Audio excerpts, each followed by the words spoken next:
Parole de Dieu quotidienne. Jésus mange le pain et explique les Écritures après sa résurrection. Luc 24, 30-32. Pendant qu'il était à table avec eux, il prit le pain, et après avoir rendu grâce, il le rompit et le leur donna. Alors leurs yeux s'ouvrirent, et ils le reconnurent. Mais il disparut de devant eux. Et ils se dirent l'un à l'autre, « Notre cœur ne brûlait-il pas au-dedans de nous lorsqu'il nous parlait en chemin et nous expliquait les Écritures ?» Les disciples donnent à manger à Jésus du poisson grillé. Luc 24, 36-43. Tandis qu'il parlait de la sorte, lui-même se présenta au milieu d'eux et leur dit « La paix soit avec vous. » Saisis de frayeur et d'épouvante, ils croyaient voir un esprit.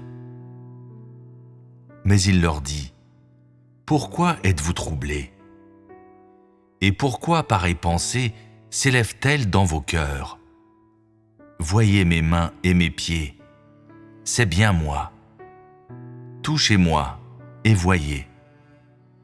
Un esprit n'a ni chair ni eau, comme vous voyez que j'ai. » Et en disant cela, il leur montra ses mains et ses pieds.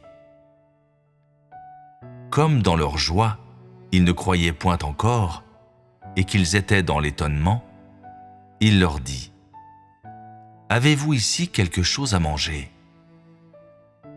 Ils lui présentèrent du poisson rôti et un rayon de miel. Il en prit et il mangea devant eux. Maintenant, regardons les passages des Écritures ci-dessus. Le premier passage est le récit du Seigneur Jésus mangeant du pain, tout en expliquant les Écritures après sa résurrection. Et le second passage décrit le Seigneur Jésus mangeant du poisson grillé. En quoi ces deux passages nous aident-ils à comprendre le tempérament de Dieu ?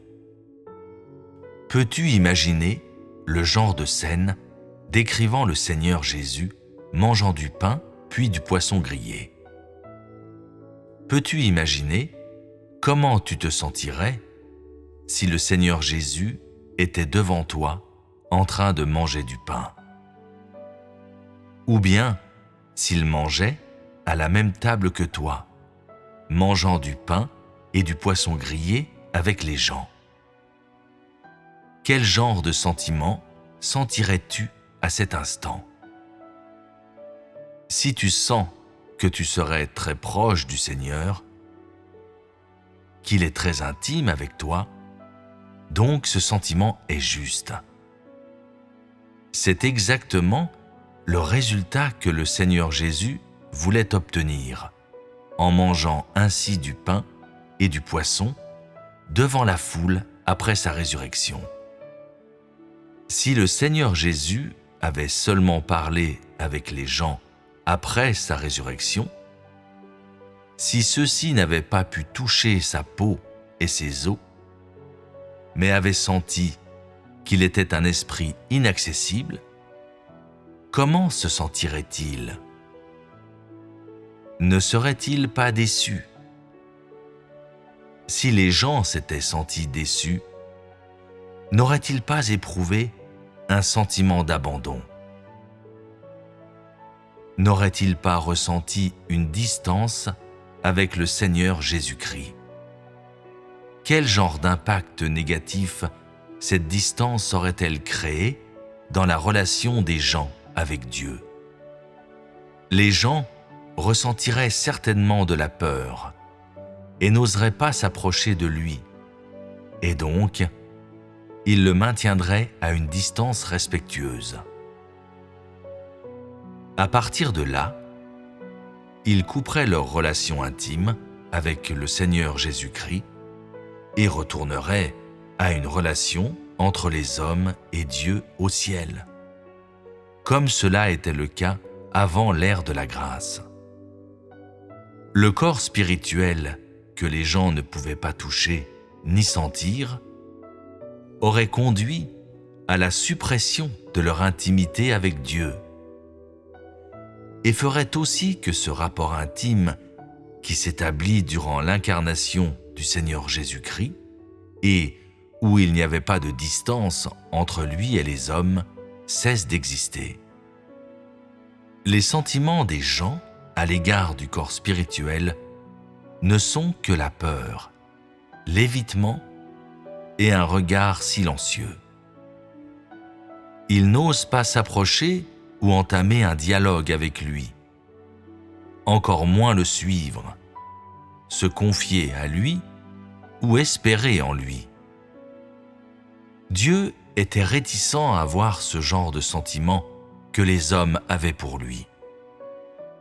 Il ne voulait pas que les gens l'évitent ou s'éloignent de lui. Il désirait seulement que les gens le comprennent, s'approchent de lui et fassent partie de sa famille. Si ta propre famille, tes enfants, te regardaient mais ne te reconnaissaient pas, n'osaient pas s'approcher de toi, mais t'évitaient constamment. Si tu n'arrivais pas à obtenir leur reconnaissance pour tout ce que tu avais fait pour eux, comment te sentirais-tu? Serait-ce douloureux? N'aurais-tu pas le cœur brisé? C'est justement ce que Dieu ressent quand les gens l'évitent. Donc, après sa résurrection, le Seigneur Jésus apparut toujours aux gens dans sa forme de chair et de sang, mangea et but avec eux. Dieu considère les hommes comme sa famille et il désire que l'humanité le considère de la même façon. C'est seulement de cette manière que Dieu peut gagner les gens et que les gens peuvent vraiment aimer et vénérer Dieu. Maintenant, comprenez-vous mon intention en extrayant ces deux passages des Écritures où le Seigneur Jésus mange du pain et explique les Écritures et où les disciples lui donnent à manger du poisson grillé après sa résurrection.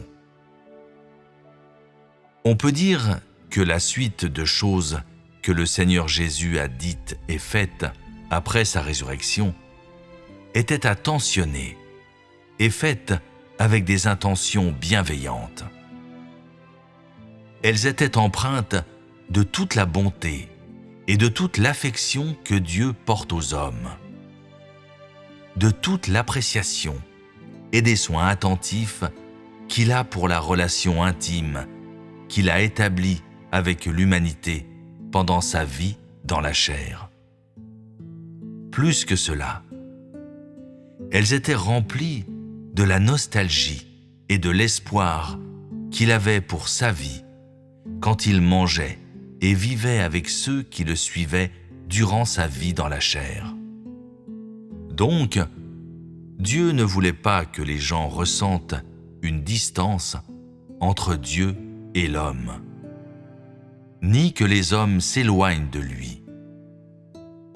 Voire plus, il ne voulait pas que les hommes pensent que le Seigneur Jésus, après sa résurrection, n'était plus le Seigneur qui avait été si intime avec les gens, qu'il ne faisait plus partie de l'humanité parce qu'il était retourné dans le monde spirituel, retourné auprès du Père, que les gens ne pouvaient jamais voir ni toucher.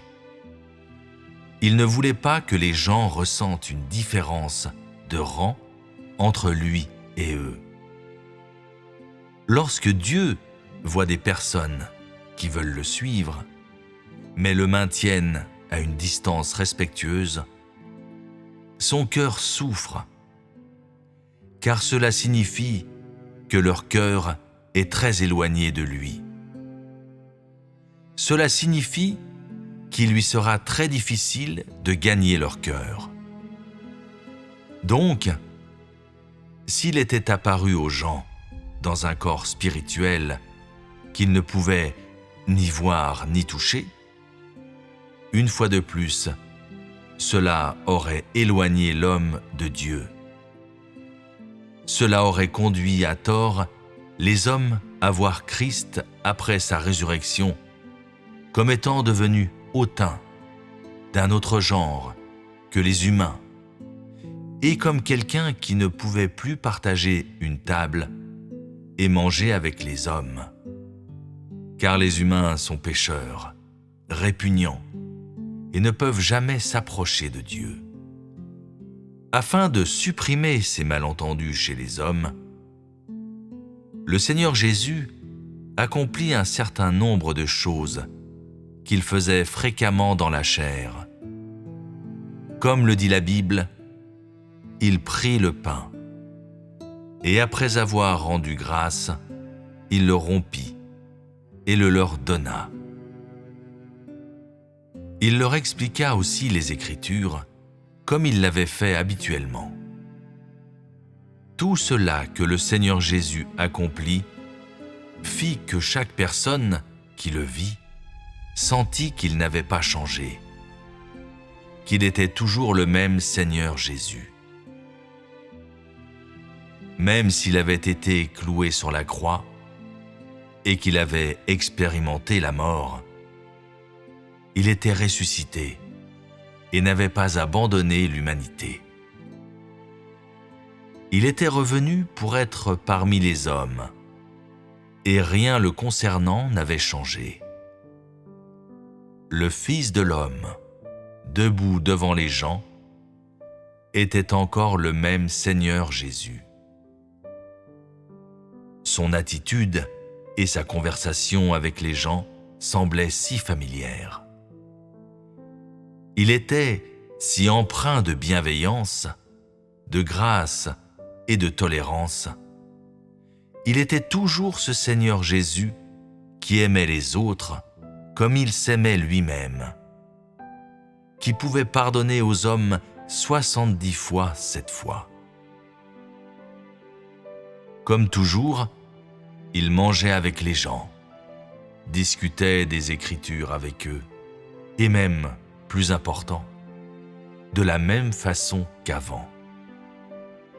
Il était fait de chair et de sang, et on pouvait le toucher et le voir.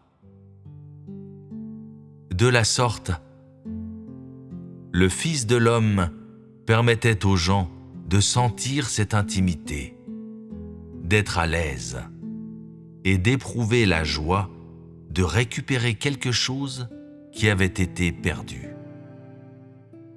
Et il se sentait suffisamment à l'aise pour commencer, courageusement et avec confiance, à regarder vers ce Fils de l'homme et à compter sur lui qui pouvait pardonner aux hommes leurs péchés.